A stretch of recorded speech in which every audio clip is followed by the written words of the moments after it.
विद्यार्थियों, इस video lecture में हम पढ़ने वाले हैं BA, BSc, BCom, BBA, BCA, बीएचएससी तृतीय वर्ष यानी कि थर्ड ईयर का जो आपका वोकेशनल कोर्स है जिसका नाम है वर्मी कंपोस्टिंग, जिसका तृतीय वर्ष के लिए टाइटल जो है पेपर का टाइटल है vermi composting and sustainability development यानी केचुआ पालन एवं धारणीय कृषि। विद्यार्थियों, इस वीडियो लेक्चर में हम देखेंगे सिलेबस और महत्वपूर्ण प्रश्नों का संग्रह। तो मध्य प्रदेश में लागू नई शिक्षा नीति के अनुसार हम इस वीडियो लेक्चर में जो वर्मी कंपोस्टिंग आपका वोकेशनल कोर्स है उसकी सभी यूनिट का सिलेबस, प्रैक्टिकल का सिलेबस और कुछ महत्वपूर्ण प्रश्नों के बारे में डिस्कस करेंगे। तो पहली यूनिट जो सिलेबस के अकॉर्डिंग दी हुई है वो है केचुआ पालन एक उद्योग। केचुआ पालन के प्रभाव, segments of vermi composting industry, उत्पादन पक्ष यानी प्रोडक्शन एस्पेक्ट्स, केचुआ खाद निर्माण, vermi composting, testing, storage and packaging यानी उसकी जांच, भंडारण और पैकेजिंग। नेक्स्ट है उसका वाणिज्य पक्ष यानी commercial aspects, home gardening, horticulture, plant nursery and farming यानी गृह उद्यान, फलोद्यान, पौधे की नर्सरी और कृषि। तीसरा है विपणन पक्ष, और विपणन पक्ष में मार्केटिंग एस्पेक्ट्स में बात करें, marketing channels for local and global marketing and sales, सार्वभौमिक विपणन एवं विक्रय हेतु चैनल। और उसके बाद future aspects of vermi compost यानी केचुआ पालन के भावी पक्ष। तो ये तो टोटल यूनिट फर्स्ट के कुछ पॉइंट्स हो गए। बात करते यूनिट सेकंड में advantage of vermi composting and sustainability agricultures, धारणीय कृषि में केचुआ पालन के लाभ।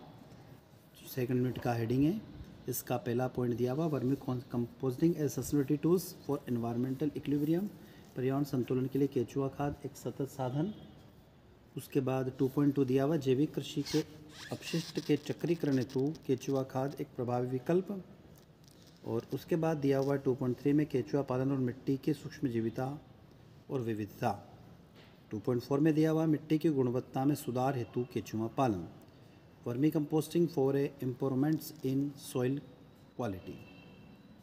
यूनिट 2 के बाद आता है unit number 3, standard and certification in vermi composting, केचुआ पालन में मापदंड एवं प्रमाणीकरण।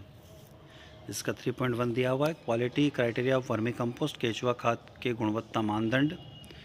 इसमें दिया हुआ based on the yield of crop, उपज की मात्रा के आधार पर।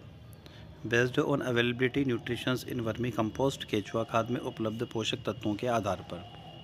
3.2 दिया हुआ है केचुआ खाद जैसे जैविक व्यापार को प्रारंभ करने के लिए आवश्यक प्रमाण पत्र एवं लाइसेंस एट लोकल लेवल यानी स्थानीय स्तर पर और राज्य स्तर पर पंजीकरण, रजिस्ट्रेशन, पॉपुलेशन बोर्ड यानी प्रदूषण मंडल, वेस्ट मैनेजमेंट अपशिष्ट प्रबंधन, जीएसटी रजिस्ट्रेशन, जीएसटी पंजीयन एवं फर्टिलाइजर लाइसेंस, उर्वरक लाइसेंस।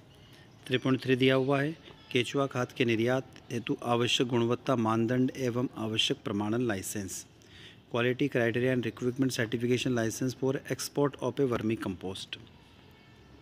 तो टोटल यहाँ पर 3 यूनिट दी हुई है आपके सिलेबस के अनुसार। अब हम चलते हैं इसके प्रायोगिक पाठ्यक्रम की तरफ। फिजिकल पैरामीटर यानी भौतिक मापदंड, केचुआ खाद में नमी का आकलन, estimation of moisture in vermi compost.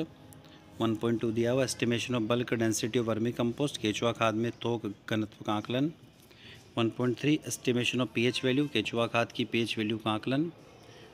दूसरे नंबर पर दिया हुआ है केमिकली मापदंड, केमिकली पैरामीटर्स। उसमें 2.1 दिया हुआ है केमिकली पैरामीटर में कुल जैविक कार्बन हेतु केचुआ खाद का मात्रात्मक विश्लेषण यानी quantitative analysis of vermi compost for total organic carbon. 2.2 दिया हुआ है कुल जैविक नाइट्रोजन हेतु केचुआ खाद का मात्रात्मक विश्लेषण, quantitative analysis of vermi compost for total organic nitrogen. 2.3 दिया हुआ है quantitative analysis of vermi compost for total organic potassium, कुल जैविक पोटेशियम हेतु केचुआ खाद का मात्रात्मक विश्लेषण। 2.4 कुल जैविक सल्फर हेतु केचुआ खाद का मात्रात्मक विश्लेषण, qualitative analysis of vermi compost for total organic sulphur. 2.5 quantitative analysis of vermi compost for total organic phosphorus, कुल जैविक फास्फोरस हेतु केचुआ खाद का मात्रात्मक विश्लेषण। तीसरे नंबर पर दिया हुआ है केचुआ खाद का सूक्ष्मजीव विश्लेषण test microbial presence in the vermi compost. 3.1 दिया microbials test for the vermi compost for presence of a bacterial strains. केचुआ खाद का जीवाणु एवं सूक्ष्मजीव विश्लेषण। Microbial test for vermicomposting for presence of fungi and its isolations. 3.2 दिया हुआ है केचुआ खाद के फफूंदित सूक्ष्मजीव विश्लेषण का पृथक्करण। और चौथा दिया हुआ केचुआ खाद जैविक खाद से किस प्रकार भिन्न है, how vermi compost different from bio compost. और पाँचवें दिया field study of organic farming, जैविक खाद का फील्ड स्टडी। छठे नंबर पर दिया केचुआ खाद उद्योग एवं बाजार का मुआयना करना। विद्यार्थियों बात जाते हम लोग इसके महत्वपूर्ण प्रश्नों की ओर। केचुआ पालन उद्योग के बारे में समझाइए, explain about the earthworm farming industry. प्रश्न क्रमांक 2 जैविक खाद के लिए केचुआ पालन उद्योग महत्वपूर्ण क्यों है, why earthworm farming importance for organic farming. प्रश्न क्रमांक 3 केचुआ पालन उद्योग के प्रमुख प्रभाग क्या क्या है, what are the main divisions of earthworms farming industry. केचुआ खाद निर्माण की प्रक्रिया को समझाइए, explain the process of making of vermi compost. प्रश्न क्रमांक 5 केचुआ खाद निर्माण के पश्चात इसकी जांच करना, इसका भंडारण करना और इसकी पैकेजिंग किस प्रकार की जाती है। After making vermi compost how can it be examine stored and packagings. प्रश्न क्रमांक 6 केचुआ खाद उत्पादन के वाणिज्य पक्ष पर टिप्पणी लिखिए, right note on the commercial aspects of vermi compost productions. प्रश्न क्रमांक 7 केचुआ खाद का उपयोग फल उद्यान में और पौधों की नर्सरी में किस प्रकार किया जाता है, how is vermi compost use in fruit gardening and plant nurseries. प्रश्न क्रमांक 8 केचुआ खाद का उपयोग कृषि में किस प्रकार किया जाता है, टिप्पणी लिखो, right a comment on the how vermi compost used in agriculture. प्रश्न क्रमांक 9 केचुआ खाद निर्माण के स्थानीय पक्ष को समझाइए, explain the local aspects of vermi compost productions. प्रश्न क्रमांक 10 क्या आप भविष्य में केचुआ खाद के प्रयोग से जैविक खेती को सफल बनाया जा सकता है, can organic farming be made successfully future by using vermi compost, explain it. प्रश्न क्रमांक 11 धारणी कृषि में केचुआ पालन पर टिप्पणी लिखिए, write the note of the benefits of the earthworm farming in the sustainability agricultures.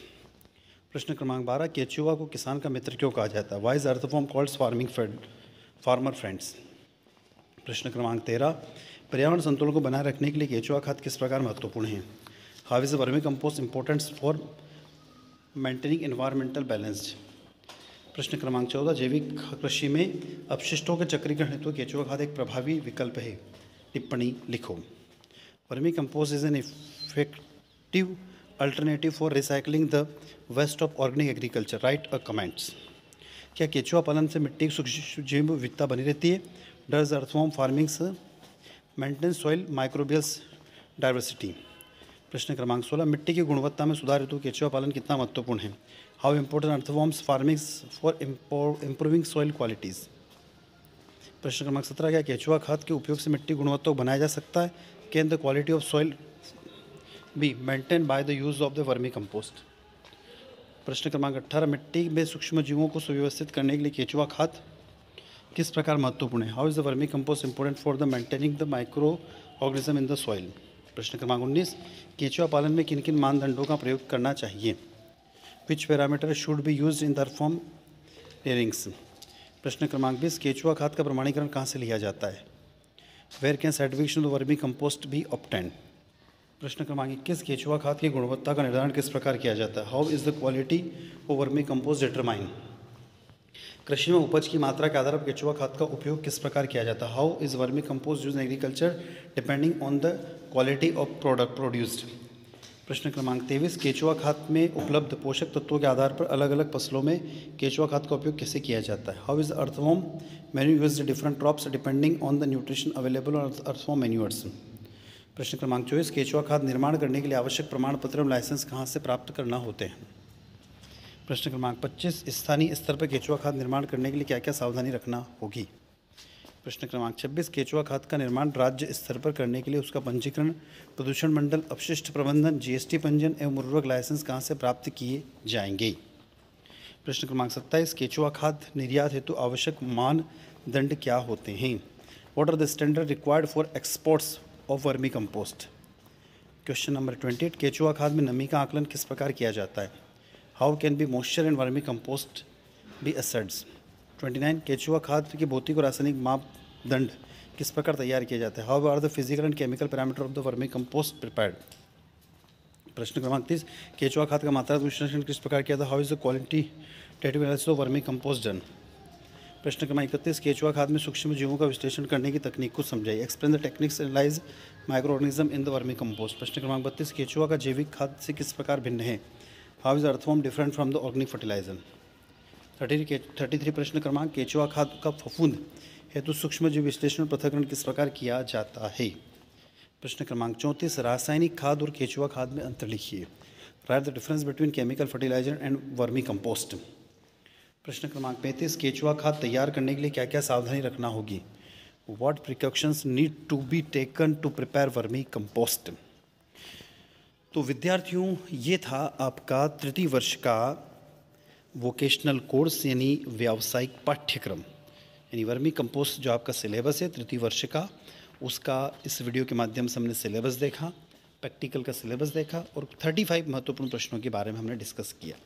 तो आई होप ये वीडियो लेक्चर आप लोगों को अच्छा लगा होगा। अच्छा लगता है तो वीडियो को लाइक करिएगा, अपने दोस्तों तक शेयर करिएगा और चैनल को अभी तक आपने सब्सक्राइब नहीं किया तो चैनल को सब्सक्राइब करना ना भूलें, जिससे हमें एक मोटिवेशन मिलता रहे और इसी तरीके से हम आपके लिए वीडियो लेक्चर बनाते रहें। तो साथियों, इसी के साथ हम आपसे विदा लेते हैं। जय हिंद, जय भारत।